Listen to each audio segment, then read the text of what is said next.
Perhatian, perhatian. Pintu studio Tonight Show Premier telah dibuka. Untuk penonton yang tidak menonton TV, dipersilahkan masuk.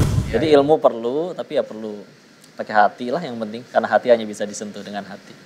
Menginginkan kebaikan bagi orang lain aja. Pengen peluk deh rasanya nih.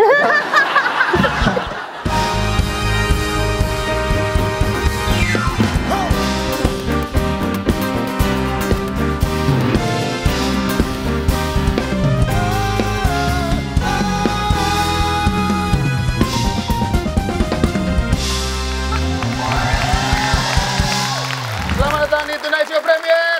Yes. Apa kabar, Tok? Baik dong. Gas.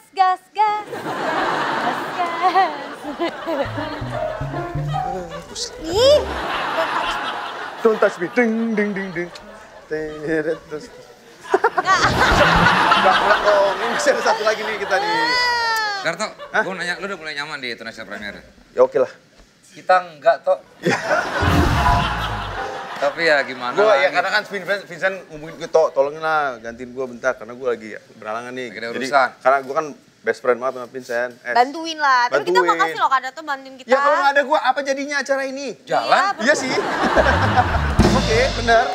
Tapi ya ini kan Tapi out of terbantu goodwill. banget sih dengan ada Iya. Darto, dengan karakter Darto yang baru menurut kita ya. Maksudnya yang, Ya mirip lah sama Kak Desta gitu jadinya ya. deh, gue mau nggak Karakternya. mau kayak dia. Gak ganggu cewek gitu, bawa tuna gitu enggak? Enggak, gue nggak pernah, kapan gue pernah ganggu cewek sih? Maksudnya goda-godain. Gak pernah gue. Bercandain kayak gitu kayak tadi. Itu nggak kerekam. Apaan sih kok jadi malah beneran? Nah, buat kalian yang pengen nonton Tonight Show nih dari awal bisa langsung nonton di Netverse, Gue juga. nggak pernah Gokil. kelewatan satu episode pun, apapun juga di Netverse. Semua setiap hari gue cek selalu ada. Itu udah kayak gue belanja online, gue setiap hari ngecek Netverse. Keren banget. Saking gue Keren. cinta sama Netverse asli. Keren. Parah. Karena banyak juga program eksklusif di Netverse. Jadi kalian download aja Netverse sekarang juga di App Store dan juga di Play Store. Gratis. Netverse. Prime time all the time. Oke, Guys, berikut ini. ini tamu kita nih. Kita hadirkan hidupnya- khusus buat lu. Untuk meluruskan hidup lu. Untuk kasih. Oke. Ya. Meluruskan hidup gua, Ya. lo pikir diri lo hidup lo udah lurus? Belum. Pakai bahasa tebal parah. Ya makanya, dari lo buat gua. Ini adalah seorang pendakwah muda yang cerita hidupnya banyak menarik perhatian. Beliau juga sering disebut-sebut mirip sama aktor Korea Song Joong Ki. Buat buka toh. Iya, oke. Ini dia. Dennis Lim. Lim.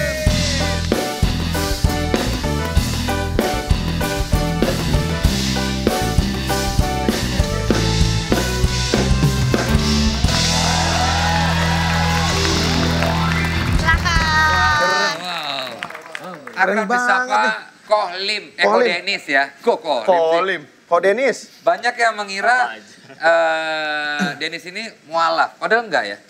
Enggak, yang mualaf ayah. Ayah. Ayah. Oh berarti kamu ini Kristen? Buddha beliau dulunya. Oh enggak, kamunya? Oh, udah Islam. Dari kecil dong, Islam? Dari kecil. Ya, berarti. Islam, Kak. Oh dari kecil udah Muslim? Iya. Ikut siapa waktu kecil? Ikut ibu. Ayah mualaf ikut ibu. Ibu sudah muslim. Oh Begitu. iya. Alhamdulillah. Alhamdulillah. Mohon doanya Ustaz. Ya oke. Banyak orang yang hijrah atau pengen berubah menjadi lebih baik karena punya keresahan. Kalau Titik. Ko Dennis pernah nggak mengalami masa, ya kita tahu lah ya. Pastilah ya. Dulu Pasti. memang, punya usaha judi ya. Iya. Dulunya, ini nggak apa-apa Iya. kita obrolin ya. Enggak apa-apa. insya Punya Allah. usaha judi. Iya. Kamu terlibat Online nggak? Judi online Bandarnya. bukan? apa? Bandarnya Bandarnya. malah. Buset, bandarnya dia. Judi apa sih? Judi Online. bola apa Online. judi? Kelengkap ada judi bolanya, ada kasinonya, slot. Indro ada nggak? Nggak ada. Kasih. Lengkap. Kamas banget kasih. nih. Ya oke. Oh lihat, Dennis maaf ini orang emang begitu. Oh iya. Bukan tuh mulus kayak Dennis tuh loh. Dia Kena air wudhu Dia makanya. banyak doa, dia sering wudhu. Ya saya juga kena air keras sih. Saya kan wudhu juga saya. Gitu. Dia Cuma- juga, sorry, dia nih kebetulan haji juga, udah haji. Alhamdulillah. Saya udah haji. Mohon doanya Pak Kok Haji. Dennis sudah haji? Baru daftar, belum nunggu panggilan. Baru daftar. Nah kebetulan dia juga dulu endorse dari Prambors. Astagfirullahaladzim. Saya juga di endorse bener Pak Haji. Pak Haji, kok saya di endorse sama saya. Berarti diundang, dimuliakan oleh Allah nih. Mohon doanya ya. Saja. Ya Allah. Dalam banget. Tapi kok, sorry, Kesana bener. itu nggak ada yang usaha sendiri. Mau usaha kayak gimana Allah nggak izinkan ke sana nggak akan bisa ke sana. Mau punya duit pun juga sebanyak nggak akan bener. Kok, tapi kalau misalnya udah haji, setelah itu dia masih berbuat maksiat, itu gimana? Ya, itu kan contoh bukan saya. Contoh Lah, gua nggak ngomongin lu orang. Iya. Contoh kayak orang kena gitu. Lah bukan, maksudnya kan tadi kan dari obrolan gitu langsung ke situ. Ntar orang persepsi Gimana, saya. Kok? Kalau kayak gitu gimana? Itu gimana kok? Coba toh. Kok. Yang pertama kita meninggal nggak ditanya kelakuan orang, jadi kita doain aja. Kita ditanya kelakuan masing-masing. Yang kedua, kalaupun dia ngelakuin perbuatan yang Allah benci, kalau Allah udah benci sama orangnya, mudah Allah matikan detik itu juga. Kalau ternyata dia masih hidup, ya berarti yang punya dunia aja masih kasih dia kesempatan. Tugas kita bukan hakimin orang, doain aja. Mudah-mudahan kita semua Itu yang benar tuh, bukan kita yang menghakimi. Iya kan namanya orang juga ada kilaf-kilafnya juga. Duh, dan ntar bisa balik lagi. Emang lo gitu? Temen gua. Tapi kan aku pengen tahu mau nanya, maksudnya momen akhirnya kok Dennis bisa hijrah dari tadinya bandar judi sampai akhirnya bisa jalan yang lebih baik lah. Itu gimana? Kita pengen tahu. Sama kayak tujuan semua orang sih, semuanya pengen tenang, pengen bahagia. Masalahnya kan nyari tenang sama bahagianya itu dari mana? Nah di sana tuh Allah perlihatkan ngerasain punya duit, di sana ngelihat sekeliling yang punya duit lebih banyak juga banyak, yang punya popularitas, yang punya lain-lain lah, yang kata orang katanya sumber kebahagiaan. Ada yang udah punya itu semua tapi masih belum bahagia juga, malah lebih depresi dari kebanyakan. Jadi akhirnya yang mana nih berarti jalan untuk menggapai itu semua? Ya akhirnya ketika itu semua udah mentok, barulah di saat itu kayaknya satu aja ini yang belum dicari nih. Yaitu yang kata orang, itu aja lah mendekat kepada sang pemberi kebahagiaan. Oh belum nyobain nih yang ini nih. Pantesan dulu kan diajak mikir, coba kalian pikirin. Orang yang katanya sudah dekat kepada Tuhan itu, kepada Allah itu, masalah lebih banyak, pahala lebih banyak, dosa jelas lebih sedikit, ujian lebih parah, tapi tetap jadi orang yang lebih baik. Apa yang membuat mereka masih mau kayak begitu sih? Meskipun kata orang hidupnya berat, tapi kok tetap bisa jadi orang baik juga gitu. Maka oh iya juga ya. Sejauh ini ketemu orang yang kaya, yang stres ada. Yang punya jabatan masih nyolong ada. Yang populer malah pengen bunuh diri ada. Ya. Tapi satu-satunya yang gak pernah menyesal dengan jalan yang udah dia pilih adalah orang-orang yang tadi udah di jalan itu. Gak pernah nemu orang yang udah soleh asli, terus dia berkata, saya sampai kapan ya hidup tenang kayak gini, kayaknya enakan diazab lagi. Gak ada, gak mungkin. Jadi ya udahlah, bismillah. Toh ternyata emang iya juga sih. Ketika bahagia katanya di hati, ternyata kita mengejar kebahagiaannya tidak mendekat kepada sang pemberi kebahagiaan, kan jadi aneh juga. Ya udahlah, bismillah. Pas diterusin di jalan yang sekarang, nikmat. Alhamdulillah, nikmat. Sehedon apa, seduniawi apa gitu, sebandel apa sih selain yang tadi bandar judi itu ya? Gitu. Gimana ya? Alkohol. Iya, maksudnya pernah kita tuh sebenarnya lebih ke arah kayak gimana cara kita bisa istiqomah gitu loh. Narkoba sekeliling, bandar dan pemakaian, tapi saya nggak nyentuh. Perempuan. itu fitnah terbesar ya laki-laki sih. Iya. Ya begitulah memang. Karena memang di sana tempat hiburannya juga cuma itu sih. Kalau nggak diskotik, kasino. Jadi ya itu doang. Sorry, di mana sih? Itu di Thailand, perbatasan dengan Kamboja sih. Jadi udah keluar Thailand, tapi belum masuk Kamboja. Ada daerah abu-abu di tengah itu. Dilokalisasikan khusus untuk bisnis untuk semua yang berbau dengan duniawi. Ya memang paling banyaknya sih perjudian sih di situ. Nah terus tapi kan pengiringnya banyak. Kok dari sendiri belajar akhirnya mendalami ini siapa gurunya? Guru yang mungkin banyak orang kenal ya, salah satunya Kiai Haji Abdullah Gimnastiar, Agim. Setelah pulang 2017, di 2019-nya nyanterin di tempat beliau. Banyak juga belajar dari Ustadz Budi Ashari rahimahullah. Juga kalau sekarang lagi kuliah lagi jurusan hadis di Ma'had Khadimus Sunnah di Bandung, itu udah semester 4, alhamdulillah.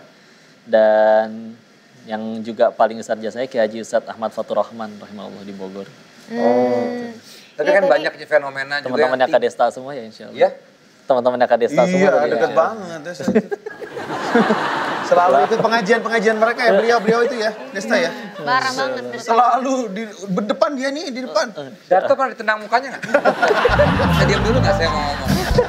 Tapi kok kan banyak sekarang fenomena tiba-tiba jadi ya jadi ustadz lah, jadi maksudnya bukan cuma soleh tapi lebih kepada ya seakan-akan kayak ya apa ya guru.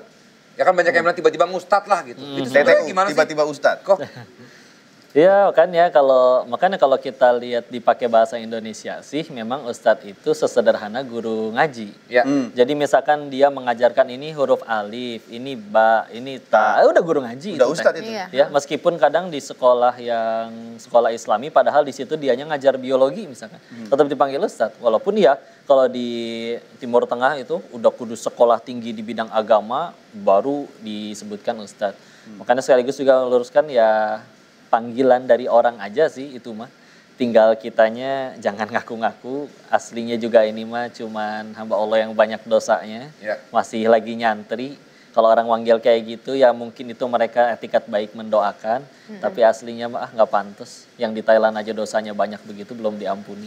Mohon doanya aja mudah-mudahan diampuni. Insyaallah. Itu nggak kalau Alif gimana? Alif tuh gini nih, gini. Tuh, udah jadi guru ngaji. Ustadz Desta langsung udah jadi Ustadz kan ngajarin nih. Ya. Gak ada gitu kemauan dari hati gue manggil dia Ustadz gitu loh, manggil Desa Ustadz. Jadi pendakwah muda secara pribadi kan pasti punya target audiens ya nggak sih? Sebetulnya apa sih target audiens dari Ko Denny sendiri? Gen Z. Apa ya banyak yang masuk lah. Iya. Ya. Anak-anak kan. Ibu-ibu nggak ditargetin tapi sekarang lebih banyak yang kena tuh. Iya itu mengerucut sendiri sih tadinya sekedar menyampaikan ternyata kan kalau misalkan setelah disebar nanti kelihatan tuh ternyata yang lebih nonton paling banyak usia berapa dan gendernya apa dan ini memang ya kata orang kebanyakan anak gadis dan ibunya atau enggak ibu-ibunya tapi yang punya anak gadis ya yang muda-muda lah ya ada banyak juga yang pemuda-pemuda yang hijrah tapi nyimbangin aja sih kalau ketemunya sama kajian yang isinya bapak-bapak semua ya sudah bahasannya diganti. Nanti tinggal memang ada bagi kue nih dalam penyampaian dakwah. Ada yang memang khususnya untuk menyampaikan khusus di bapak-bapak keilmuan ilmu parenting, ada lagi bidangnya. Ada yang khusus ngajak anak muda yang tadinya nggak pengen ngaji jadi pengen ngaji, ya udah di situ. Jadi memang ya banyak ke pemuda dan ibu-ibunya. Nah ini kan masih muda gitu loh, kalau Dennis kan masih muda, terus banyak yang suka ibu-ibu, anak gadis katanya. Pernah nggak dijulitin gitu? Maksudnya kan ya ada aja gitu. Pasti ada dan harus ada karena kita nyampein lisan salah berucap bisa jadi dosa. Nah butuh penggugur dosa. Nah salah satu bantuannya dari orang yang mencaci, memaki, yang ngejulitin. Jadi alhamdulillah itu sih. Toh manusia yang udah suci seperti Rasul saja masih ada yang julitin. Saya yang hina asli harus ada yang julitin. Dosaku banyak yang berkurang berarti ya? Enggak, itu udah gak usah dihapus lagi loh. Susah lo tuh. Orang yang hina gue banyak banget. Apa? Yang hina gue banyak banget. Tapi dosa lo jauh lebih banyak. Iya sih, bener. Tapi kalau gaya sedikit agak memang gayanya penyampaiannya kayak Agim ya. Ini iya karena ya ingin gurunya juga karena nyantrinya dengan beliau kali ya. Jadi terinfluence. Nepa gitu ya. Apalagi awalnya emang ngajinya pengen pengen ngademin hati, pengen nenangin. Iya, tapi kan banyak sekali nih gitu. Sekarang juga kalau ngelihat banyak yang justru tidak jadi nggak adem gitu. Berapi-api gitu ya. Maksudnya jadinya keras atau jadinya kayak jadi malah aduh kok gitu. Nah itu gimana tuh? Itu perasaan lo, Des? Perasaan lo? Itu yang gue rasakan, benar. Karena kalau lihat kayak Dennis, ada beberapa juga guru atau ya profesor kayaknya menyampaikannya adem kan lebih enak gitu. Ajim tuh adem makanya sebetulnya orang-orang itu udah tahu mana yang boleh, mana yang tidak. Kayak contoh, koruptor tuh tahu korupsi nggak boleh, tapi tetap dilakuin gitu kan. Makanya sebetulnya ketika orang udah tahu, sebetulnya nggak usah dikasih tahu lagi, tinggal diajak, yuk positifnya apa sih, yuk nanti kerugian yang kamu alami apa sih. Jadi ngambil persamaan di antara semua orang aja kan yang sama-sama Allah anugerahkan akal, yuk kita ajak mikir bareng sama-sama dan jangan lupa pakai kasih sayang. Karena bicara pakai ilmu nggak pakai kasih sayang, kesenggol di lampu merah. Sabar dong, innallaha ma'asobirin tahu. Bener sih dalilnya mah. Tapi marah-marah kayak gitu yang ada malah berantem. Jadi ilmu perlu, tapi ya perlu pakai hati lah yang penting. Karena hati hanya bisa disentuh dengan hati. Menginginkan kebaikan bagi orang lain aja. Pengen peluk deh rasanya nih. Adem ya. Gak gitu. Adem memang adem. Adem enak ya ngomongnya santai. Jadi kan itu sebenarnya buat tuna ini bukan cuma keperempuan ya, tapi juga ke cowok juga dipakai penyayang, emang pengen meluk itu di Thailand. Oh, di Thailand ya maksudnya meluk as a friend maksudnya bro, jadi bro. Kayak sayang baik banget gitu, adem gitu kan. Enji juga kalau ngomong adem gua. Enggak gitu ya. Bukan murim. Sorry, maaf ya. Oke. Lucu aslinya. Tapi kalau Dennis juga memang apa ya, tampilannya tuh memang apa ya, fresh gitu ya. Iya. Dan ya Habis sorry mandi, maksudnya emang berarti. Trendy Lucu gitu ya, Kok loh. lucu ya? Lucu aslinya. Tapi tatoan sih parah, tatoan ada tatonya. buka lo tatoan gak apa-apa. Mukanya nggak tato. Itu bukan tato. Bukan tato. Bukan tato. Gue pikir tato. Tato kok masuk ke dalam. Bukan dong, masih tato. Balik lagi ke tadi. Oke, balik lagi ke ini pertemuan dengan istri juga. Kita menginspirasi. Inspiring. Perjuangannya gimana kok? Gimana sih ya? Justru dengan istri itu jadi kayak tanda kebesaran Allah. Guru waktu itu bilang, jadi jodoh itu justru bukan yang dekat, tapi yang dimudahkan. Jadi waktu Yang muda berarti ya? Dimudahkan, bukan dimudahkan. Itu malu. Ya kan dia nggak apa-apa dong. Ya bisa sih. Iya. Yang ada aja. Ada haknya, dimudahkan. dimudah. Jadi Dimudahkan. jodoh itu bukan yang dekat. Tapi yang dimudahkan. Dan proses pencarian jodoh itu prinsipnya sama seperti jangan tunggu kaya dulu baru sedekah. Sedekah dulu nanti Allah jadikan kaya. Oh. Jadi waktu itu ya lagi proses, lagi nyantri di tempat AA, ya berusaha memperbaiki diri, memohon ampun atas dosa-dosa yang lama. Dan waktu itu selesai di Darut Tauhid, khidmatnya di Surabaya. Istri Darut Tauhid juga, tapi yang di Medan. 2000 kilometeran jaraknya. Tapi ya kalau Allah kata Allah sudah jadi jodoh, lo nggak menemukan kendala yang berarti, mudah aja jalannya. Dari TikTok live katanya. Itu sumbernya Taruh bukan taruh. Asbunnya parah banget. Iya nggak apa-apa tapi bukan Dia nggak TikTok Eh, itu ini kan dia lagi lagi dakwah. lagi nyerok-nyerok ini makanan jualan. Enggak dulu apa? Jualan snack. Prosesnya taaruf kok. Taruh. Taruh. Kalau pertemuan pertama itu udah sama-sama ada yang jodohin santri juga temen nyantren. Tapi karena sama-sama jauh, jadi waktu itu belum Sama-sama jauh tuh maksudnya gimana sih? Long distance. jauh. Sayanya kan di Surabaya, istri di Di Medan. Medan. Oh alah. Jadi oke, ini oke. jauh nih kayaknya, ntar dulu deh. Ternyata kata Allah harus ketemu, kumpullah Darut Tauhid se-Indonesia. Wis. Cabang Medan diwakili beliau, saya wakilin cabang Surabaya. Keren Yaitu pertemuan segitu. pertama. Pertemuan kedua setelah bismillah udah harus bersiap untuk menyempurnakan separuh agama, istikharah. Ya udah hubungin beliau untuk pengen datengin ayahnya. Jadi pertemuan kedua itu di rumah beliau bertemu dengan orang tuanya. Pertemuan ketiga akad nikah. Akad nikah tuh yang ngintip-ngintip gitu itu apa tuh? Ada kan ya kalau misalkan Kalau taruh? ya jadi kalau yang sesuai syariat Yang jadi yang Habib. tampil di depan itu cuman Ayahnya. Ayah sama ini. Oh maksudnya nazar ya? Iya bukan yang nazar kalau orang iya. ta'aruf kita ngintip dulu gitu Iya, boleh jadi lihat kalau ketika udah. kita ta'aruf di situ kan menghadap ke orang tuanya. Di situ ada putrinya di situ, anak yang akan dinikahinya. Dan kalau ternyata ia bercadar diizinkan untuk Dilihat. dibuka Oh, cadarnya. gitu. Buka cadarmu Aisyah gitu. Iya kayak ada lagi Kayak ayat cinta. cinta. Buka cadarmu. Yang jadi yang boleh diizinkan dilihat adalah wajahnya dan telapak tangannya. Oh, terus pas dilihat apa dilihat gitu nggak ini garis tuh. Enggak, Enggak. pas diginiin keluar Baca dakinya. tangan. Kalau bisa lihat kan telapak tangan nih. Lihatin apa? Kalau dia Iya. lihat telapak tangan aja. Berarti tertutup semua kan. Kalau misalnya telapak tangan pas buka tatoan semua full gitu ya. Bang. Misalnya. Gitu. Tolong. Ya kan gue nanya. Logika lu gimana sih? Nanya gue. Ya ternyata dia ternyata dia taubat nih tadi Ya, dia ya, bandar ya. judi bandar loh bisa jadi Ya. kayak kalau Denny sekarang Iya. adem. Atau Nah ini dulunya pernah nato banget Iya. parah gitu Atau banyak. nggak pitak sini ya, pitak doang di sini doang. Apa ya itu kan udah ini. Dia nggak ngerti agama sih lu. Hanya belajar lu. Lagi lu tato Iya, Ji, loh, seluruh Pak. badan. Ya Lah, bukan kalau kan kita nggak tahu. Iya. Iya. Tapi katanya ini sama-sama Masa diretur? Nggak bisa dong. Iya. Katanya istrinya Ko Dennis juga berdakwah juga. Iya, Jadi sama-sama gitu ya. Gimana Jadi itu prosesnya? yang mempersatukan. Kadang orang ngira, kok dalam Islam tuh nggak boleh pacaran. Kalau nggak pacaran kan nggak timbul rasa sayang. Kalau nggak sayang, gimana kita nikahin orang yang tidak kita sayang? Ya. Makanya sekali lagi dalam Islam itu yang mempersatukan sepasang insan bukan kasih sayangnya, tapi tujuannya nikah itu mau ngapain? Ketika tujuannya disandarkan kepada sesuatu yang tidak mungkin hilang, karena kalau disandarkannya pada harta misalkan, titipan, jabatan, belum 5 tahun udah ketangkap KPK misalkan. Anak. Anak dan yang lainnya. Tapi ketika akhirnya disandarkannya kepada sesuatu yang abadi, tidak mungkin hilang, yakni Allah, maka ya sudah, kita nggak punya alasan untuk berpisah. Tujuan itu yang mempersatukan. Ibarat naik angkot lah, satu dari Jakarta, satu dari Bogor. Pengen sama-sama ke Bandung. Ketika udah nyatu di angkut yang sama, apakah nggak ada masalah? Pasti. Pasti. Ban bocor atau bensin habis. Tapi ketika ada masalah, ngobrol paling yang di dalam. Kita masih pengen sama-sama ke sana kan? Iya, ya udah saya ngapain turun dari angkot ini? Yang ada bisa ketabrak tengah jalan tol, belum tentu dapat angkot yang lain. Jadi ketika udah tujuannya sama-sama ke Allah, suatu saat sudah sama-sama keriput, kebaikannya ada, keburukannya mungkin akan menyakiti satu sama lain. Tapi ketika tujuannya pengen sama-sama ke Allah, paling juga ketika ada masalah, ambil wudhu, beres sholat, ngobrol. Tapi kalau udah bersandar, maksudnya itu tujuannya sama maksudnya dengan ya Allah. Tapi kan ada juga yang bercerai. Itu gimana? Kan ada juga yang cerai diperbolehkan dalam Islam, walaupun itu satu-satunya perbuatan halal yang dibenci oleh Allah. Makanya harus amat sangat jadi pilihan terakhir banget. Kalau benar-benar nggak menyakiti satu sama lain gitu ya. Makanya selalu tujuan utamanya tuh indikatornya tuh begini, yaitu jadi tambah dekat sama Allah atau enggak. Karena kalau misalkan, di dalam Islam cerai boleh, ya udah saya cerai aja. Tapi cerainya gara-gara ada berondong yang lebih naksir sama kita. Udahannya nggak tambah dekat sama Allah, ya nggak kayak gitu. Tapi kalau misal ada yang si istri itu kalau sholat digebugin sama suaminya, dicambukin. Sehingga akhirnya dia nggak bisa sholat ketika selalu bersama dia.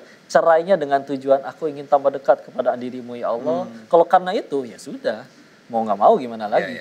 Cuman kan masalahnya ya gimana juga tahu-tahu di depan baik, tahu-tahu nikah digebugin pas lagi sholat itu juga. Emang pernah gitu Tat? Enggak, maksudnya ini kan contoh. Makanya sekali lagi tujuannya tuh setiap kali berbuat itu bukan aku suka atau tidak, tapi Allah suka atau enggak. Ya, mau nikah nih, ini karena aku yang suka atau karena ini pilihan Allah? Mau kerja nih, ini karena aku suka dengan nominal gajinya atau karena ini bisa aku tambah dekat kepada Allah? Kalau udah tak kayak gitu enak nanti insya Allah. Kalau Dennis sebenarnya pengen ada pencapaian apa lagi? Mungkin tadi kan masih sekolah ya tadi apa? Dia lagi kuliah lagi. Ya. Apa tuh S2 atau apa? Enggak, jadinya dia di Rosah ya, jadinya dapatnya nanti syahadah dan sanad untuk di bidang ilmu hadis. Keren. Keren banget kalau udah masuk surga. Iya sih. Baru tahu sanad-sanad hadis gitu. Keren. Kalau nanti sama saya di surga, kita dadah-dadah sama di neraka kok ya. Gak bisa kembali. Saya yakin masuk surga lu. La haula wala quwata. Iya, berarti apalagi maksudnya pencapaian Ko Dennis selain tadi sekolah itu? Baik. Niatnya. Ya kalau keinginan terbesar mah masuk surga. Mudah-mudahan ya. Husnul dan Khotimah. Mudah-mudahan wafat dalam keadaan dosa yang lama udah diampuni. Amin ya Allah, amin. Gini-gini teh juga jadi pahala aja udah. Amin. Sebetulnya Allah izinin ini jadi penggugur dosa aja juga udah. Alhamdulillah bisa. Sebetulnya aslinya nggak layak didengarkan, tidak ada kebaikan pada diri ini. Allah aja yang maha baik menutupkan terus-menerus aib diri ini. Maka mohon doanya dari Ustaz-Ustazah di sini mudah-mudahan jadi amal soleh. Sama mudah-mudahan selain diri, mudah-mudahan bisa jadi jalan bagi banyak orang tambah dekat kepada Allah aja. Amin. Amin. Mohon doanya. Pasti. Tat, gimana kan jadi ngaji kan di sini? Iya benar. Maksudnya banyak orang jadi ya enak soalnya adem juga penjelasan dari. Kirain tuh nasional syariah tadi.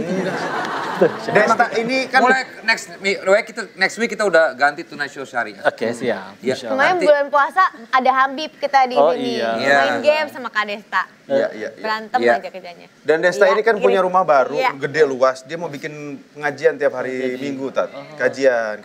Jadi rumah tahfiz juga nanti. Iya, rumah habis. Iya. Amin. Kok kayak tertekan gitu Mas? Amin dong. Masa belum direncanakan. Oh iya. Iya. Mau bersedia mengisi nggak, Tat? Kadang yang nggak direncanain malah jadi. Nah, ya. itu, Tat. Emang Allah menitipkan beliau jadi jalan kebaikan ya, Syah. Kan biar rumahnya tidak dihisap ya, Tat. Ya kan Iya. gitu. Ini buat pengajian gitu. Amin. Berkah. Sampai ketemu lagi, Mayon Music. Sampai ketemu lagi, kreatif. Kita ketemu di National Premier. Gas.